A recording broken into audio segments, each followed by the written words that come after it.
We're standing in front of one of the most valuable archaeological finds in Jerusalem.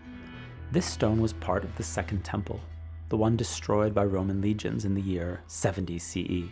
It seems to have been part of an upper wall and fell from the top of the Temple Mount during the destruction. The Hebrew inscription reads, "Place of trumpeting." What this likely means is that the Levites, the hereditary caste that served under the temple priests and who specialized in ritual music, would stand at this corner of the mount to sound their trumpets or horns. The original is now housed in the Israel Museum. This is an extraordinary find, as we have relatively few archaeological artifacts testifying to Jewish religious practices in Jerusalem from 2,000 years ago, the time of the Second Temple. What else remains of this temple? Under orders from the great builder Herod, whose work here began in 22 BCE, the hilltop was artificially expanded using vaulted structures filled with earth. Afterwards, retaining walls were built on all four sides to support the mountain and prevent the fill from being washed away by rain. The famous western wall is one small section of the retaining wall that remained visible on the western side. Other parts of the wall have been uncovered by various excavations since the early 19th century. This stone helps us understand the kind of building materials that Herod used in his renovation of Judaism's most important structure.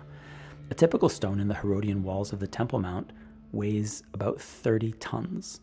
That's similar to the stones used in the pyramids. Each stone is precisely carved with a decorative border around its edges.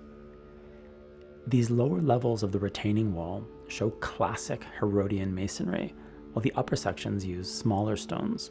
Here you can see how each successive level of Herod's stones is slightly recessed compared to the one below, the work of incredibly skilled architects and masons working without mortar.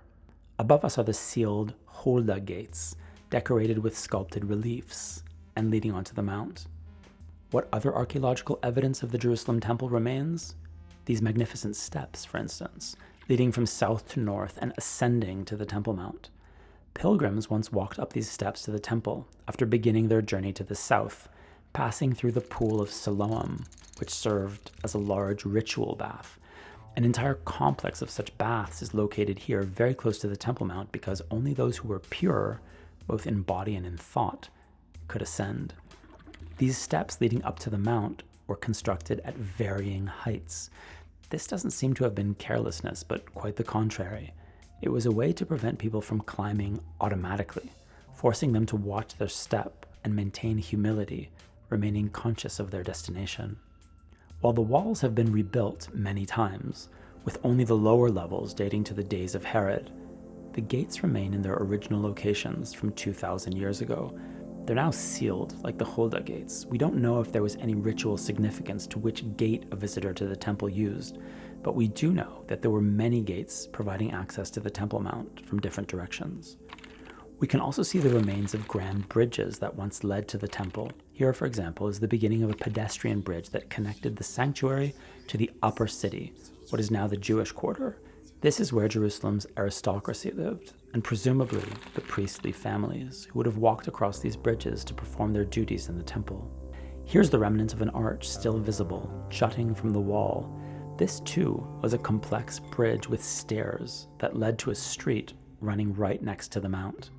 Today we can reconstruct the temple in considerable detail and with reasonable accuracy. 2 inscriptions have been found in Jerusalem, one complete and the other damaged, bearing a Greek text that warns, "Do not proceed beyond this point."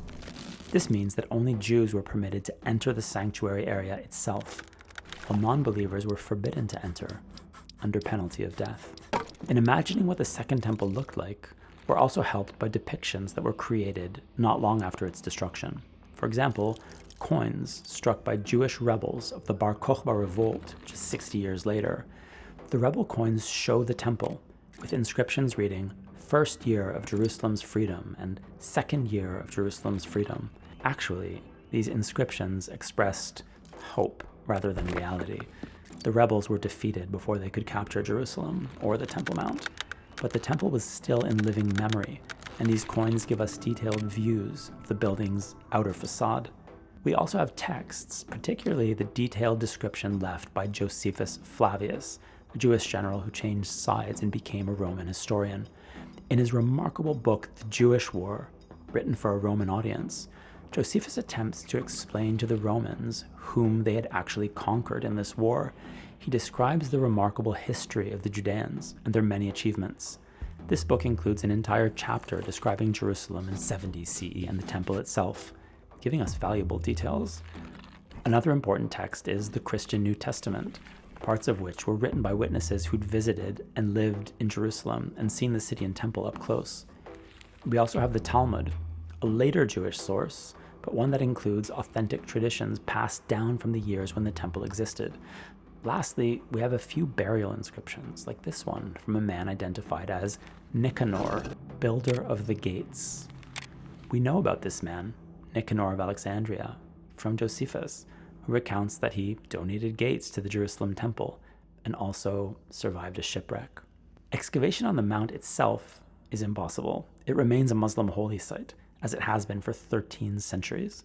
But even if excavation were possible, we wouldn't find the priceless ritual objects of the temple, as these were taken from the burning buildings in 70 CE and carried off to Rome by the victors.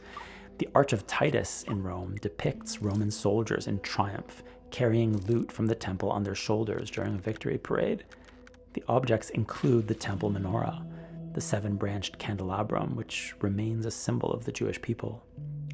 Herod's great renovation of the temple dates to about 90 years before its destruction.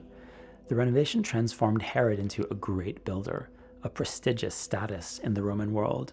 He wanted to provide his capital with a grander religious structure than the more modest temple that stood on the mount before his time.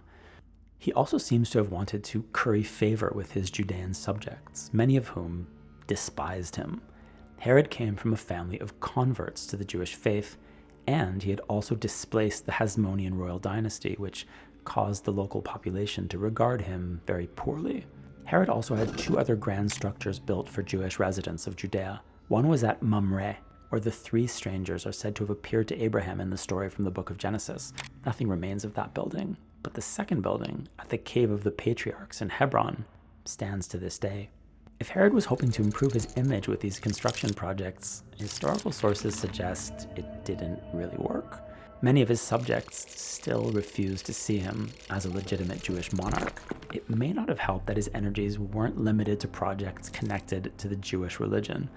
In the coastal city of Caesarea, for example, he built another magnificent temple, also standing on an artificially constructed platform like his Jerusalem temple, but this one was a Roman temple dedicated to the emperor Augustus and to the goddess Roma, the personification of Rome. Caesarea was Judea's main port, so travelers arriving by sea were greeted by what would have seemed to them like a perfectly normal pagan Roman temple. Only ruins of this temple remain, and nothing remains of the religion that animated it. But the Temple Mount in Jerusalem, though greatly transformed, remains and retains its sanctity to Jews, as well as to adherents of Christianity and Islam who adopted the Jewish belief in the sanctity of this place. Even a single retaining wall, left over from Herod's great building project 2,000 years ago, remains venerated. If you visit Jerusalem today, you'll find that it's still the site of Jewish prayer at almost any time of day or night.